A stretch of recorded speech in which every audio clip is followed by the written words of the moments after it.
I might actually change the channel's name because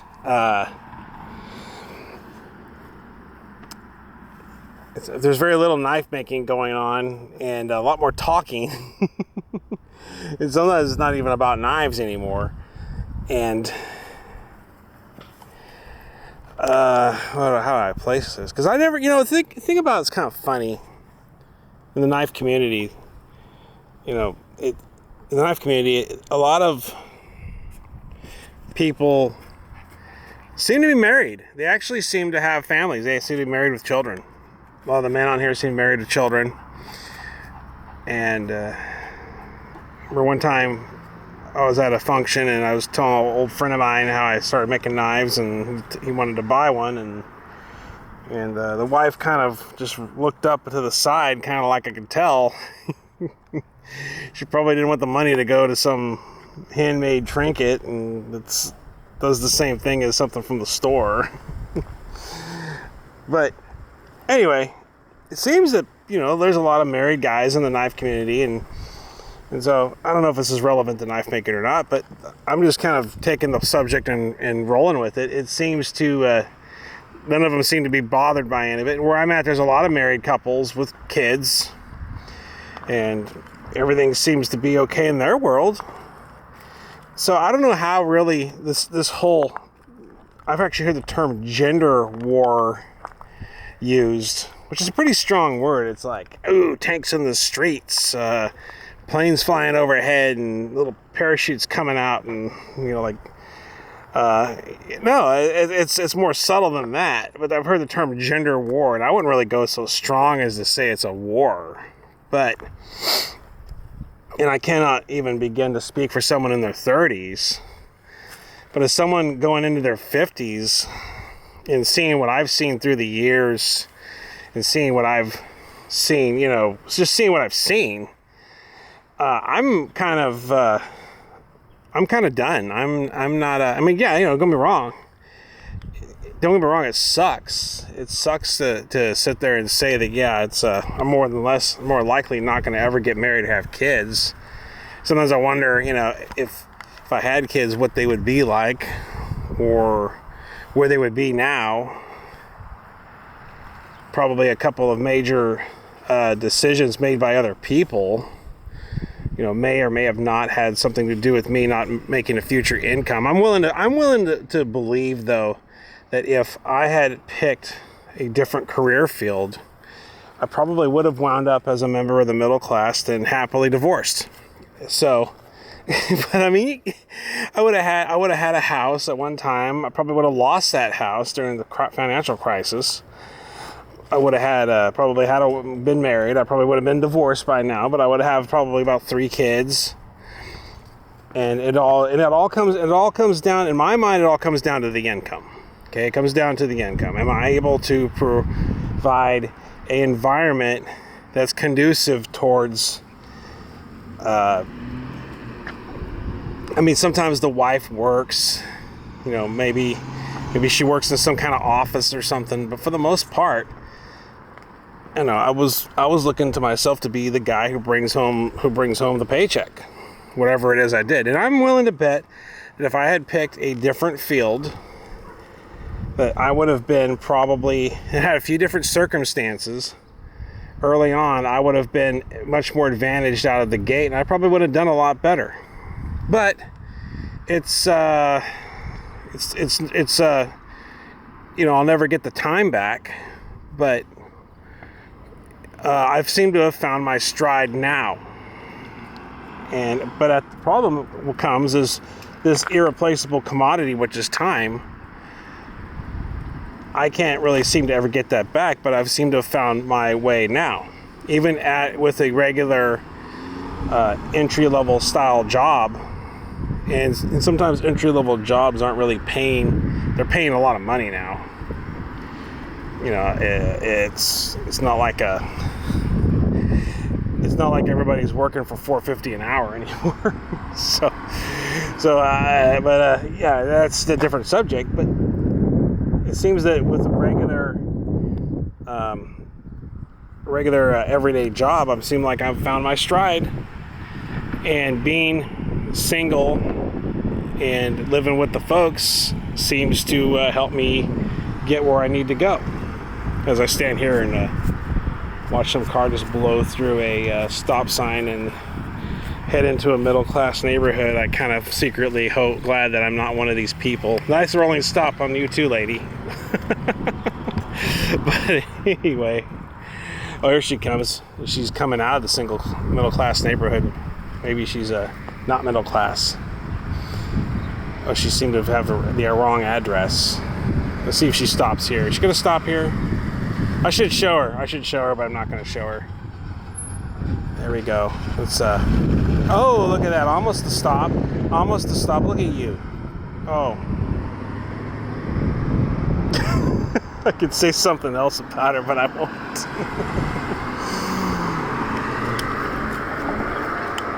Anyway, it seems to me. I mean, I'm just saying. I'm never going to cry my beer. I forgot what the quote is. I wish I had it on hand. It was by Jeff Cooper, claiming something about not being surprised. And I was surprised a couple of times, but now that I realize it, I'm not. I don't get surprised anymore. so there's never any issue there. So anyway, I forgot how I'm going, but wish I had it for you. This is just off the cuff talking here, and I don't want to put my video through an editor. So anyway, my own editor, not, of course, I'll cut things off through YouTube, but I heard this, okay, going back to what I was saying, I heard this term gender war, and as for myself, cannot speak for the younger folks, but as for myself, I'm kind of done. Not to say nothing, no one will ever come into my life, but I'm kind of done. There's no way at this stage in life that I would withstand a divorce, followed by maybe giving up the house, followed by, of course, during that divorce, what I have seen, I've seen actually happen to a close friend of mine get a restraining order. He told me what he said, and it was just a joke, and she used it against him. And he claims he got a restraining order against him. Not legal. None of this. From the time I mentioned about that, none of this is legal advice. I'm not an attorney, but he says he got a restraining order against him during the time of the divorce. And I just see all these different, just bad scenarios that have come from these different guys' divorces through the years. And it brings me back to an old story. And this analogy worked absolutely perfect for me through COVID. During World War I, well, first of all, right now, in this day and age, we have what's called CBRNs, chemical, biological, radioactive, nuclear masks. So the giant mask that we see, they're called CBRNs. We have CBRNs. They're a gas mask that filters out most of the bad stuff. So the radioactive, biological, nuclear matter, it's more resistant during a certain amount of time. Some masks have actual air purifiers, chemical air purifiers in them. But during World War I, the old masks that the doughboys used to wear and the brown boots used to wear were just basically like this filter. And what it did was it didn't really filter out. I think what it did is it actually, this was explained to me in class. Now maybe some millennial who has a more advanced education will come along and correct me. So yeah, just feel free to correct me if you heard otherwise, because they know everything. But my teacher was explaining to us, who was a World War II bomber pilot and history teacher and social studies, stuff like that. Come here, let me change your harness up. Your harness got off there. So anyway, he was explaining that the old masks from World War I were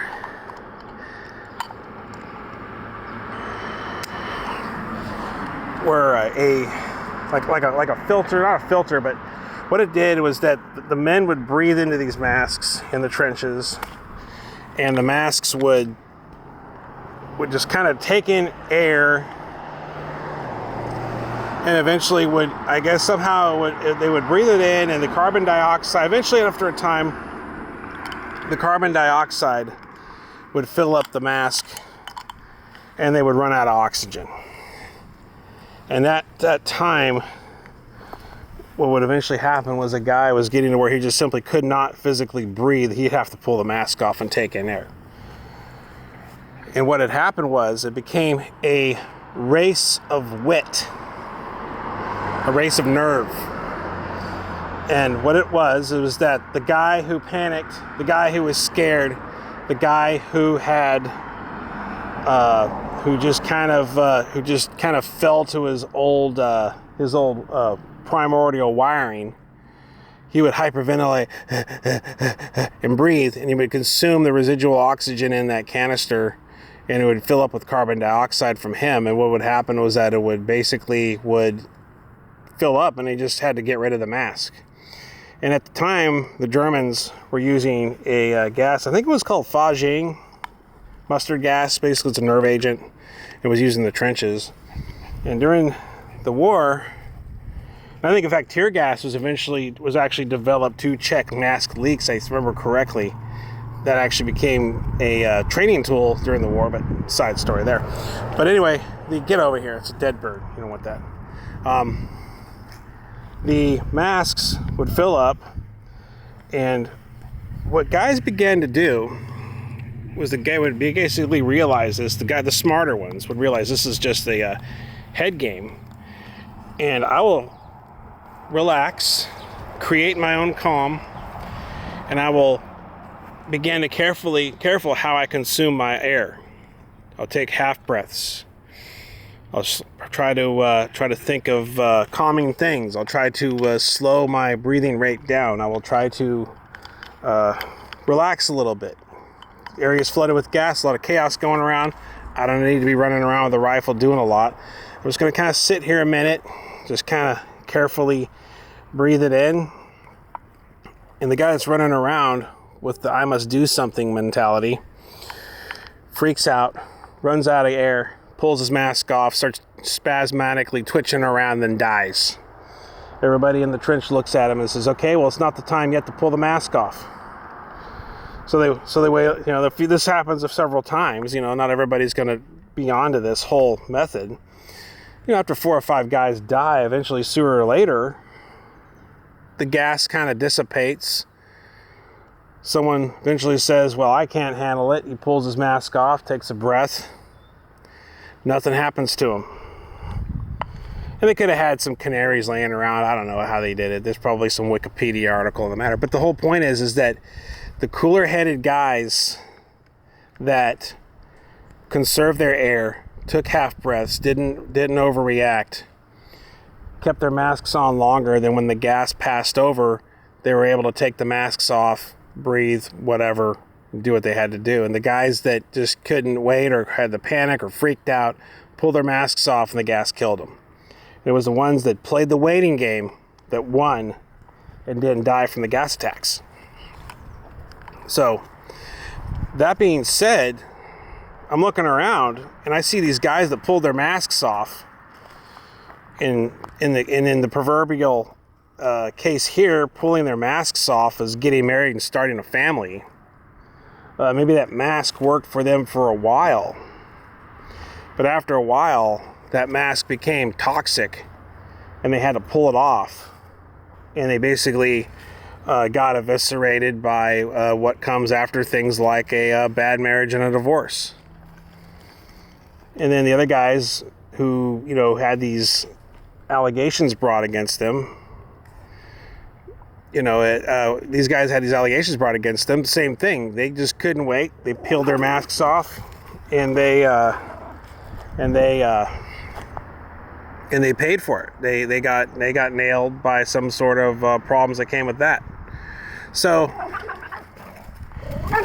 as for me, the beauty is of the whole situation is that we don't live in the era of World War One. We live in the modern era, where I'm able to continuously keep my CBRNE on. And while that's uncomfortable, while the lenses may fog up, while it may be hot, I am able to hold out for some time compared to the other guys in the first era. The first era, you think about it, we didn't have the knowledge we have now. We don't have the long-running track record of what we've seen some things happen during these altercations, these divorces and false allegations and the hashtag Me Too. Now we have the reaction, we have the knowledge that we've seen. And we also have the solutions. And the solutions to me are, this isn't financial advice, but I found my solution through my saving and investing. That is my solution. It's not financial advice, but that's the solution that I found. Other people may have other solutions. They may just take on another job or go do a lot of work hours or something, or maybe some sort of self-improvement. But we have the solutions. We have the track record. We've seen what has happened over the time. We've seen men that I know one guy who just got done telling me that he has a kid that's not even his and he's paying child support on. Now, I don't know if he got it tested or not. I don't know the finalities of that, but I've heard of cases like that where guys have been forced to pay the child support for kids that aren't even theirs. So the mask in this case, the gas in this scenario is relationships with women, and sometimes just relationships with people. The mask in this case is the knowledge and the solutions that we have to deal with this problem. And so in the last video I was kind of saying that, money doesn't go to money heaven, but a lot of men, they look at their money as time. They look at their money as time. So the money it's like if I sit there and lost half my retirement because I wanted to get married at the age of 50 and it went wrong. I mean, I've lost a bit of time there. It's only money. It's no big deal. It's just a little bit of money. I mean, other people have more than you. There's other people in worse off situations than you. And the best thing for me to do is not play that game. Just don't dip my toe into that pond. There's other case studies, there's other cases to see what's happened to other people to know not to do this. It's kind of like how we've been told not to do drugs since we were knee high, and then we get people who still get hooked on drugs. We get still get people who die from drugs. We still get people who maybe there is once in a while some person that falls for the thing from some dealer that says it's not addictive, when in the end that person just wants to escape and probably might just ultimately want to die anyway for some weird reason. But we've had these massive campaigns in the 80s, the Hugs Not Drugs, DARE, Red Ribbon Week, and I know, since I've been told since I was knee high, don't do drugs. It'll put me in a bad situation. I'll meet a lot of bad people. I'll meet a lot of people who are up to bad things and breaking the law and ruining other people's lives, and I'll get my life ruined too. So just don't do it. Don't associate with those people. So there's that. But what I'm trying to get at is there's enough of this hashtag Me Too. There's enough of this seeing what happened during the 80s and the 90s with the divorces, seeing what happened in my own friends' lives when they've been divorced, seeing how some women will just, they'll begin, as soon as the divorce hits, they're already on Facebook sending private messages to other guys. I mean, I've seen it, and it's like, why would? And I think to myself, is having a family and having a small little slice of serenity in the way of a home, in the way of maybe 3 or 4 kids, 2 or 3 kids, maybe just 1 kid, maybe 2 kids, maybe 2 kids tops, 2 cars, maybe a daughter in ballet and a son in baseball. And is it really that worth it? And I mean, it's sort of a flex to other middle class people. Like, well, son's in baseball, he's doing pretty good, and his RBI is high, and wife takes the other daughter to ballet. I know a little bit about that, but not enough. But the son's doing real good in baseball, and it's like, maybe it helps with certain jobs. Maybe if a boss has a family, they endear themselves more to that, because I'm dependent on working for them now, and they know what it's like to be a guy starting a family. Maybe it gives me certain advantages in employment, but about 10 years down the road, who knows? Who knows what'll happen? She's going to say, yeah, I'm not happy. And then what? Then what? They got a whole year of these proceedings. Anything it's said can be bent out of shape to where it brands me in the eyes of the law as a bad guy. I have to move out. And then I see these guys that just finally got the divorce finalized, and they're in an apartment having a beer, explaining to me how, it's all done, and it's all done. And it's like, well, why start it in the beginning? Why start it in the first place? Why get on that train? Why take that journey? And I think what a lot of the younger women are on these videos belly aching about is the money train's left the station. It's a lot of guys say, hey, this not being with somebody kind of sucks. It's got its drawbacks. But then they see the aftermath. They see what comes. They see the loss of the house. They see the arguments over bills. They see the divorce. They see, who knows, maybe, and they're talking about how the woman may file a restraining order. I mean, who's to say she didn't make it up?